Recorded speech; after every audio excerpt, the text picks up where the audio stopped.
Muy buenos días, muy buenas tardes, muy buenas noches a la hora que ustedes tengan la oportunidad de ver este video. En este día quiero tomar las escrituras, la preciosa palabra de Dios, para dar un mensaje de parte de nuestro Creador. Y quiero hablar en este día acerca del libro de Isaías, de una profecía que está en Isaías capítulo 61, 1 en adelante. Dice así la bendita palabra de nuestro Dios. El Espíritu de Jehová el Señor está sobre mí, porque me ungió Jehová, me ha enviado a predicar buenas nuevas a los abatidos, a vendar a los quebrantados de corazón, a publicar libertad a los cautivos y a los presos apertura de la cárcel, a proclamar el año de la buena voluntad de Jehová y el día de venganza del Dios nuestro, a consolar a todos los enlutados, a ordenar que los afligidos de Sión se les dé gloria en lugar de ceniza, óleo de gozo en lugar de luto, manto de alegría en lugar del espíritu angustiado, y serán llamados árboles de justicia, plantíos de Jehová para la gloria suya. Amén. Esta profecía de Isaías 61 lo entregó él a 700 años antes de Cristo, el profeta Isaías. Ya estaba dando a conocer que iba a llegar a alguien, un Mesías, el que iba a libertar a los israelitas. Israel siempre fue dominado por algunos imperios y siempre estaban oprimidos, y ellos siempre estaban esperando a aquel Mesías, aquel soberano. En el tiempo de Jesús, esta profecía de Isaías 61, 1 en adelante, se da cumplimiento en el libro de Lucas. En Lucas capítulo 4, encontramos esta profecía aquí, en Lucas capítulo 4, donde el Señor Jesucristo da a conocer literalmente para qué vino Él, para qué nació. Dice la Biblia que Jesús, como todo niño obediente, llegaba a la sinagoga los sábados, iba enviado de su mamá, de su papá, y era un niño obediente a las escrituras. Y nos dice aquí el libro de Lucas, en el libro de Lucas capítulo 4, versículo 16 en adelante, dice así las escrituras, la bendita palabra de Dios. Vino a Nazaret, donde se había criado, y en el día de reposo entró en la sinagoga conforme a su costumbre, y se levantó a leer. Y se le dio el libro del profeta Isaías. Habiendo abierto el libro, halló el lugar donde estaba escrito: El Espíritu del Señor está sobre mí, por cuanto me ha ungido para dar buenas nuevas a los pobres. Me ha enviado a sanar a los quebrantados de corazón, a pregonar libertad a los cautivos y vistas a los ciegos, a poner en libertad a los oprimidos, a predicar el año agradable del Señor. Y enrollando el libro lo dio al ministro, y se sentó, y los ojos de todos en la sinagoga estaban fijos en él. Y comenzó a decirles: Hoy se ha cumplido estas escrituras delante de vosotros. Y todos daban buen testimonio de él, y estaban maravillados de las palabras de gracia que salía de su boca, y decían: ¿No es este el hijo de José? Él les dijo: Sin duda me diréis este refrán: Médico, cúrate a ti mismo. De tantas cosas que hemos oído que se han hecho en Capernaum, haz también aquí en tu tierra. Y añadió: De cierto os digo que ningún profeta es acepto en su propia tierra. Y en verdad os digo que muchas viudas habían en Israel en los días de Elías, cuando el cielo fue cerrado por 3 años y 6 meses, y una gran hambre en toda la tierra. Pero a ninguna de ellas fue enviado Elías, sino a una mujer viuda de Sarepta de Sidón. Y muchos leprosos habían en Israel en tiempo del profeta Eliseo, pero ninguno de ellos fue limpiado, sino Naamán el sirio. Bueno, aquí la palabra de Dios nos da a conocer el cumplimiento de la profecía que estaba en Isaías 61 al 2.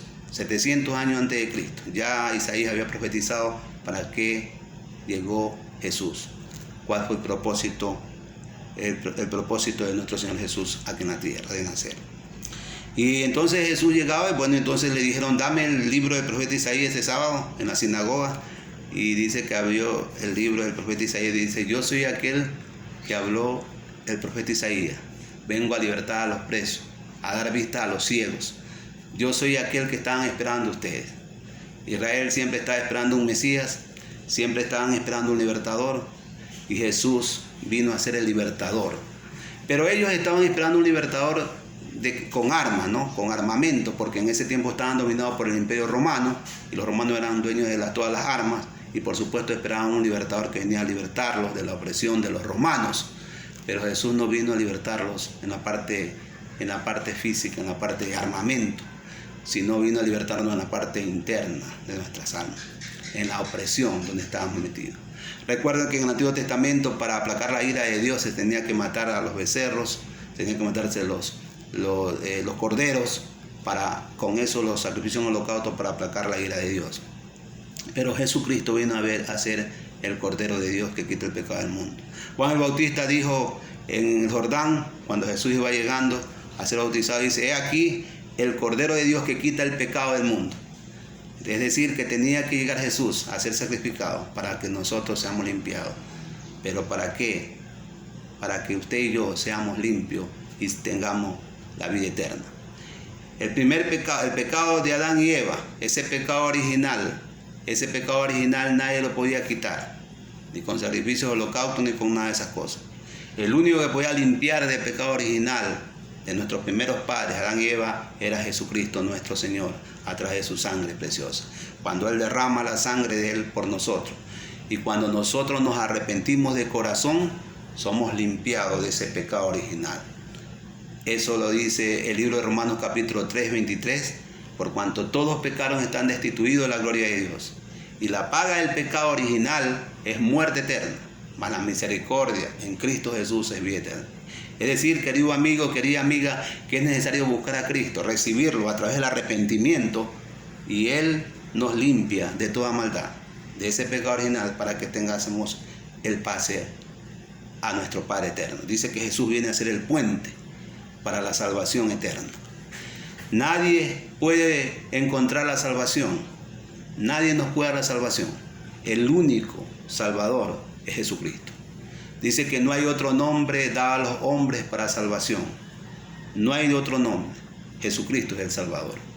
Y yo en esta tarde vengo a hacer un recorderis, que es necesario buscar a Cristo antes de que sea demasiado tarde. Hay muchas personas que erróneamente piensan que después de la muerte pueden cambiar de lugar a las personas, y no es así. La Biblia dice que la salvación es personal, individual, que cada persona conscientemente tiene que decir: yo quiero tener un encuentro con Jesús. Y Jesús ahí en la sinagoga llegó para darles a conocer de su bendita buenas nuevas, de su bendito evangelio. Sin embargo, lo rechazaron. Y esos sacerdotes lo quisieron matar en ese momento. Dice que esos religiosos lo querían despeñar para matarlo. Así algunos todavía, sabiendo que Él es el Salvador, se mantienen alejados de Él. Pero Jesús siempre tiene misericordia y siempre nos espera a nosotros. Yo en este día les quiero decir, amigos y amigas que están viendo este mensaje, es necesario buscar a Cristo, porque la hora de nuestra muerte nadie la sabe. Todos sabemos en el momento que nacemos. Nuestros padres aún anotan el mes, la fecha exacta, el minuto, el segundo exacto que hemos nacido. Pero hasta este momento nadie sabe el momento que nos toca partir, el momento que tocamos, que viene la muerte. Y el único que tiene la fecha de expedición anotada se llama Jesucristo. Y por esa razón es necesario que mientras estamos vivos debemos de encontrarnos con ese Salvador que está aquí hablando. Él dice: yo he venido a libertar a los presos, a libertar a los oprimidos. Y Jesús quiere libertarlo en este día a usted. El libro de Efesios capítulo 5, versículo 14, dice: por lo cual despiértate tú que duermes, levántate de los muertos y te alumbrará Cristo. Dios quiere que en este día usted se levante de toda cosa religiosidad que está metida. Algunas personas están metidas en la religión, pero no están en Cristo todavía. Cristo es el Salvador.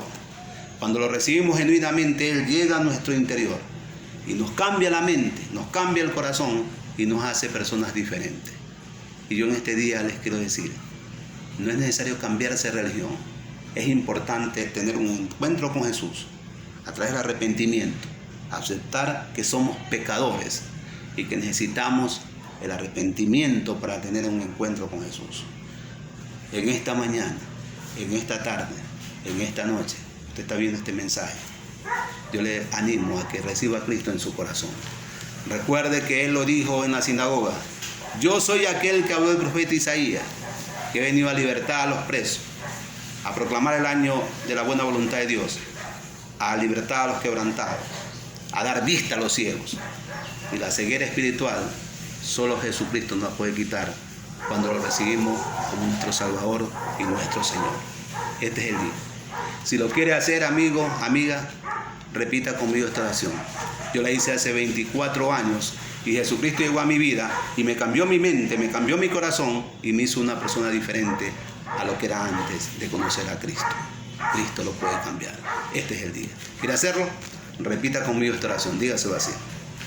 Señor Jesús, en este momento, al escuchar de tu palabra, me he convencido que solamente tú me puedes entregar a la salvación. Y por eso me arrepiento y te recibo en este día como mi Salvador y mi Señor. Inscríbeme en el libro de la vida, para cuando yo esté allí, responda, heme aquí, Señor. Gracias, Padre amado. En el nombre de Jesús, amén y amén. Los animo para que busquen una congregación donde prediquen la palabra de Dios, que prediquen sana doctrina, que prediquen Padre, Hijo y Espíritu Santo. Adelante, amigos. Que Dios me los bendiga grandemente. Amén.